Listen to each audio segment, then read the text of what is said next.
Well, What's I'll up? just ask the first thing I want to talk about is the whole director's cut of Sucker Punch, right? Because we still haven't seen that. So, what's it going to take for that to happen? What do we have to do to make that happen?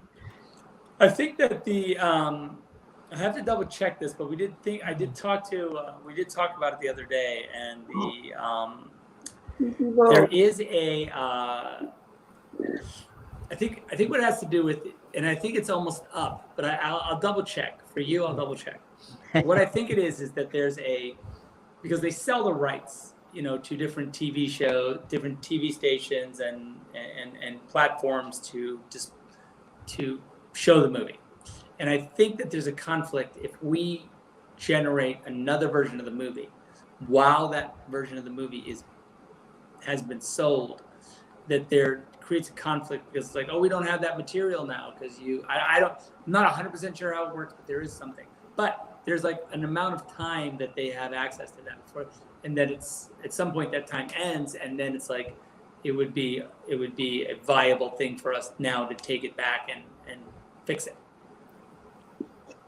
So time, basically, matter of time. Okay. So I will look into that and find out when that is. Sweet. Okay. Yeah.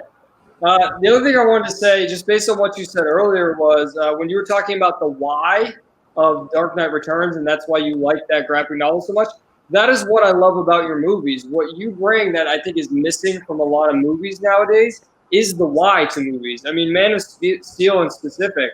I'm not a comic book guy, right? Like, I'm a Snyder fan. Like, I saw 300 and I was blown away, and I've been a fan of you ever since. And then you brought me into the comic book world exactly because of the why of Superman. Whenever I saw Superman growing up, it never made sense to me because I never knew why he did the things he did. But you even explained right down to the costume. I was like, okay, now I get why this dude wears the costume. And so that's what I've always appreciated about your art. So that really stood out to me. Oh, that's cool. I appreciate that. I mean, Yeah. For us, it was a deep dive that we wanted to take into kind of trying to figure out how to make all the sort of the mythological symbolism of Superman makes sense within the context of our world, and then to be able to find his sort of mythological image and make that. Sorry, that's my door open. Find his sort of mythological Elevator, mythological menswear, and make that like tangible on Earth and real. That was a thing that we really endeavored to kind of make you. One of the things I always said about Man of Steel is that I wanted to make sure that the movie was kind of reflected this notion that if Superman was real, like what would the reaction of the world be to him? Not what would he do in the world, but what would the world do to him? Because it's an interesting parallel. It's not just like, oh look, there's a miracle man, like everything's going to continue.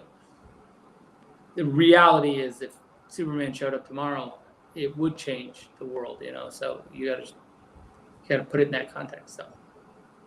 For sure. And you said that with before BVS, where you said that if he saved a cat from a tree nowadays, people would even have a problem with that. And I think that's one of the best things you said, because that nails it exactly. Yeah, like there'd be some issue. Yeah.